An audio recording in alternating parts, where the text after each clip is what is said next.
यही न्यूज अच्छी देखु एणिकी ऑनलाइन रे युक्त 2 सर्टिफिकेट। तो एणिकी युक्त 2 जो सर्टिफिकेट आउ दौड़ा पड़ोनी उच्च माध्यमिक शिक्षा परिषद सीएचसी मुख्यालय को कार्यालय को जहाँकि ऑनलाइन रे आवेदन कले मिल। यही नुआ व्यवस्था द्वारा दूरवर्ती अंचल छात्र छात्री विशेष भाव में उपकृत हेबे। निश्चित भाव में सरकार ये जो व्यवस्था जहाँकि स्वागत योग्य प्रस्ताव। निश्चित भाव में परीक्षा नियंत्रक जी अच्छा प्रशांत कुमार परिड़ा कहते नकली युक्त 2 सर्टिफिकेट पंजीकरण number provisional certificate migration certificate पर छात्र छात्री सीएचएससी मुख्यालय आसवा पड़ूला। एथिपाई 27टी विभिन्न प्रकार फॉर्म पूरण कर दाखल करने पड़ूला। पुणी आउ थे सर्टिफिकेट नेबाई छात्र छात्री मुख्यालय को दौड़ुले। तेबे एणिकी सीएचएससी वेबसाइट रे एसबू फॉर्म उपलब्ध होउछि। छात्र छात्री यहाँ डाउनलोड कर पूरण कर Odisha rights to public service portal रे दाखल करेंगे। धार्य समय छात्र छात्री को आवेदन कर सर्टिफिकेट डिजिटल कॉपी मिलिबो। एथिरे ई सिग्नेचर रहिबा जहाँ वैध। जदि कौन छात्र छात्री चाहिए निजर हार्ड कॉपी नेबाकू से माने सीएचएससी कार्यालय आसी नहीं पारिबे। श्री परिड़ा कहवा कथा जहाँकि आमर दूरवर्ती जिला जो गुड़िक अच्छी मालकानगिरी कोरापुट संबलपुर तो दूरवर्ती अंचल पिला माने निश्चित भाव में यात्रा असुविधा होगा सह अधिक खर्चांत होती। तेणु पिलांक स्वार्थ को आखि आगे रखी यह सुविधा करा जायछि। सीएचएससी पक्षर सबुबले परीक्षा संपर्कित डॉक्यूमेंट किंबा प्रशासनिक कार्यपाई अन्य फॉर्म प्रिंट करी कॉलेज को पठा जाउथला। आवश्यक अधिका दिया जाउथला। फल खर्च अधिका होगा सह कागज नष्ट होता। यह आखि आगे रखी समस्त फॉर्म डॉक्यूमेंट वेबसाइट रे उपलब्ध करा जायछि। यह कॉलेज कर्तृपक्ष सीधा सड़क डाउनलोड करी निज कार्य करि पारिबे। एपटरे आपनकर सीएचएससी पक्षर यह सब फॉर्म पाई वार्षिक 20 ରୁ 30 लाख टंका छपा खर्च मध्य करा जाउथिला। तेणु निश्चित भाव में यह गोटे स्वागत योग्य पदक्षेप। एभली कार्यक्रम हेले दूर दूरांतर जो छात्र छात्री माने अछंती से माने उपकृत हेबे। तेणु आपण माने जानिले किभली भाव में फॉर्म डाउनलोड करिवे कौन करबा पई पड़िबो आ किभली भाव में आपण पाई परिबे निजर सर्टिफिकेट। ता सहित पैसा मध्य बंचुछि। चलन देखिबा यार सुजोग सुविधा नियंतु। चैनल को सब्सक्राइब करंतु। चलन देखा नेक्स्ट न्यूज कौन अच्छी। तो यही न्यूज अच्छी देखो गोटे गुरुत्वपूर्ण न्यूज जहाँकि आपंकर मार्च प्रथम सप्ताह पंचम और अष्टमर वार्षिक परीक्षा करा जिवो।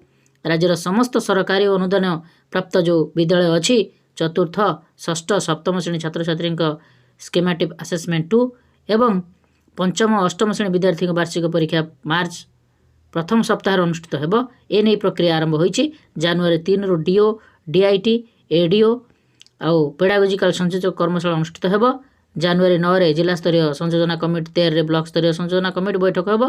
परे जनवरी 30 सुधा प्रथम रु अष्टम श्रेणी छात्र छात्री पई प्रश्नपत्र विकास करा जिवो।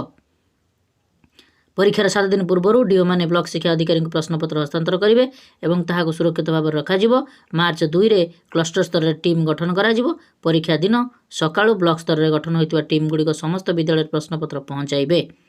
परीक्षा शेष हेबार गोटे सप्ताह भितर अर्थात मार्च द्वितीय सप्ताह रे स्कूल स्तर रे परीक्षाफल प्रकाश पाइबो। मार्च 16 रु एप्रिल 15 मध्य विषय शिक्षकों द्वारा रेमिडेशन कार्यक्रम अनुष्ठित हेबो। एप्रिल तृतीय सप्ताह रे सप्लीमेंटरी परीक्षा हेबा सह चतुर्थ सप्ताह रे फल प्रकाश पाइबो बोली ओसेवा पक्षरु आज जारी विज्ञप्ति कहा जायछि। तेणु देखंतु जहाँकि आसिला गाइडलाइन पंचम और अष्टम श्रेणी जो वार्षिक परीक्षा करा जिवो किभली भाव में करा जिवो केमिति भाव में आपणकर कमिटी गठन हबो केभली भाव में परीक्षा करा जिवो तार डिटेल सेठारे आपण माने जानिले।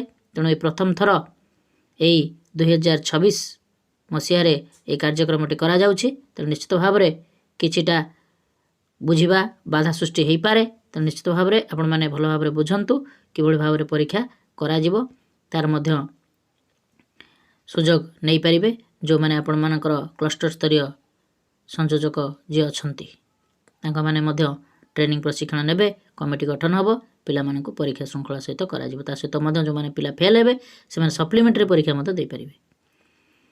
चलन देखिबा केते दूर यह सफलता हेउछि कि विफलता हेउछि। चलन देखिया नेक्स्ट न्यूज कोन अछि। एई न्यूज अछि गोटे good news for office of the revenue divisional commissioner जहाँकि आरडीसी आपणकर एटा होछि नॉर्थर्न डिवीजन रो। तो 1/1/2026 रे आसी चिठीटी तो लेटर नंबर 1 अच्छी नोटिफिकेशन टी आसी देखो रेवेन्यू डिजास्टर मैनेजमेंट जो अच्छी जहाँकि आपण मानकर आरडीसी तो से संबलपुर डिवीजन रो जोटा कि नॉर्थर्न डिवीजन रो तो से एठारे देइछंती देखंतु जहाँकि आपण मानकर केउ जिला को जो आपणकर संबलपुर डिवीजन रे जो जिला गुड़िक जाऊँगी तो आपने एठार देखिपे 12टी जिला जाऊँगी तो से 12टी जिलार केउं दिन कौन कौन छुट्टी अच्छी चलते डिटेल्स भाव आम देखा जहाँकि 2026 कैलेंडर अनुसार। तो देखो अनुगुल जिला को ऑल सब डिविजन आउ जिला तो से बड़ ओषा आपण मानकर 23/11/2026 छुट्टी अच्छी मंडे से भाई बलांगीर अच्छी देखूँ आपंकर महाशिवरात्रि 16/2/2026 मंडे से भाई आपंकर बरगढ़ जहाँकि बरगढ़ आउ पदमपुर जहाँकि बरगढ़ आपंकर पुष पूर्णिमा पौष पूर्णिमा जोटा 5/1/2026 मंडे तो से भाई आपंकर नृसिंह चतुर्दशी तो आप पदमपुर से पालन करा जाउछि जहाँकि 30/4/2026 थर्सडे आपण मानकर पड़ो तो से बरगढ़ में दुईटी अलग अलग रोचे सब डिविजन अनुसार।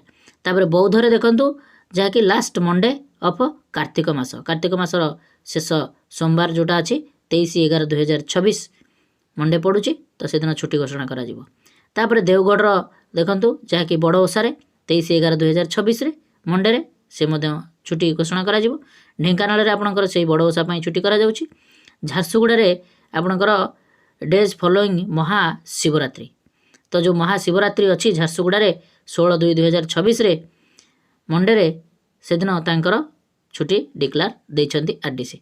नुआपड़ारे आपण मानकर जहाँकि सेकेंड डे फॉलोइंग नुआखाई तो नुआखाई जो अच्छी आपंकर नुआखाई छुट्टी रहिबो 16 तारिख 17 तारिख आपण मानकर जहाँकि 17/9/2026 रे आपणकर छुट्टी घोषणा करा जाइछि। केउंझर आपण मानकर जहाँकि दुईटी आपण मानकर शेष रज जोटा अच्छी दुईटी रज गला परे तृतीय रज जोटा अच्छी शेष रज तो 16/6/2026 छुट्टी घोषणा करा जाइछि। तापर आपण मानकर संबलपुर रे आपणकर एठी संबलपुर गोटे अच्छी कोचिंडा गोटे अच्छी आ गोटे रेराखोल जहाँकि तीनोटी तांकर सब डिविजन जो अच्छी से तीनोटी सब डिविजन में तीनोटी अलग अलग डेट्रे छुट्टी घोषणा करा जाइछि। गोटे अच्छी शीतल षष्ठी रे आपणकर संबलपुर रे शीतल षष्ठी जहाँकि माँ समलेश्वरी निकट में करा जाए शीतल षष्ठी पूजा तो से 20/6/2026 अच्छी सटरडे से छुट्टी घोषणा करा जाइछि।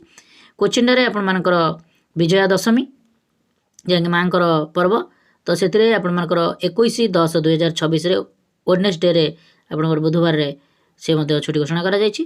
तापरे रेराखोल रे जोटा अच्छी रेराखोल जो कहते से बड़ ओषा छुट्टी अच्छी 23/11/2026 तापर आपण मानकर सुवर्णपुर रे सेमती आपणकर जोटा कि नुआखाई सेकेंड डे जोटा कि 17/9/2026 आपणकर छुट्टी घोषणा करा जाउछि। सुंदरगढ़ रे से बड़ी आपणकर तीनोटी सब डिविजन जो अच्छी सदर सुंदरगढ़ तापरे पानपोस तापरे बणिया तो से भाई आपण मानकर तीनोटी जो सब डिविजन अच्छी से तीनोटी सब डिविजन रे अलग अलग डेट्रे छुट्टी घोषणा करा जाइछि जहाँकि आपणकर छाड़खाई रे सुंदरगढ़ अच्छी 25/11/2026 वेडनेसडे रे से भाई आपणकर पानपोस रे राखी पूर्णिमा आफ्टर राखी पूर्णिमा जो दिन अच्छी ता परदिन डे आफ्टर राखी पूर्णिमा तो 29/8/2026 सटरडे छुट्टी घोषणा करा जाइछि। से भाई आपणकर बणिया रे आपणकर बिफोर रास पूर्णिमार बिफोर डे पूर्व दिनटा आपण मानकर 23/11/2026 रे छुट्टी घोषणा करा जाइछि जहाँकि आरडीसी आपणकर ओडिशा संबलपुर नॉर्थर्न डिविजन रो आपण मानकर छुट्टी घोषणा करा जाइछि। तेणु एथिरे आपण माने एई छुट्टी दिन मानकर आपणकर छुट्टीटी पाइबे। तो चलन देखिबा एहा को आपण नोट कर रखंतु।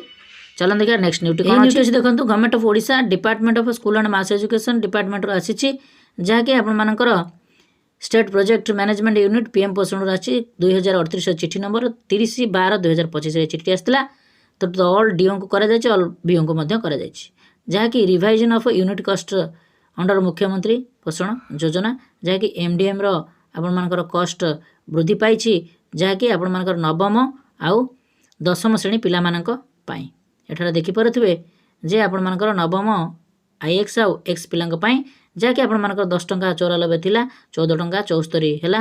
मुख्यमंत्री जो पोषण योजना वर्तमान जो मुख्यमंत्री जो अछंती से घोषणा करथिले जे जेतबळे प्रथम अष्टम श्रेणी पिला खाद्य खाउछंती से भाव में नवम दशम श्रेणी से जो वंचित होउछंती मुख्यमंत्री योजना अनुसार मुख्यमंत्री निजे तांकर से मुख्यमंत्री पोषण योजना अनुसार से माने तांको पीएम पोषण जोगाउछंती मध्याह्न भोजन तो तार प्राइस वर्तमान हाइक होइछि 10 ଟଙ୍କା 94 14 ଟଙ୍କା 74। ନିଶ୍ଚିତ ଭାବରେ ଏହା ଗୋଟେ ଭଲ ପଦକ୍ଷେପ, କିନ୍ତୁ ପ୍ରଥମରୁ ଅଷ୍ଟମ ଶ୍ରେଣୀ ପିଲା ସେଥିରୁ ବଞ୍ଚିତ ହେଲେ ସରକାର ଏଥିପାଇଁ ଦୃଷ୍ଟି ଦେବାର ଆବଶ୍ୟକତା ଅଛି। ତ ତେଣୁକରି ଏ ଚିଠିଗୁଡ଼ିକ ଆସିଛି ଯାହାକି government of Odisha school and mass education ଡିପାର୍ଟମେଣ୍ଟର।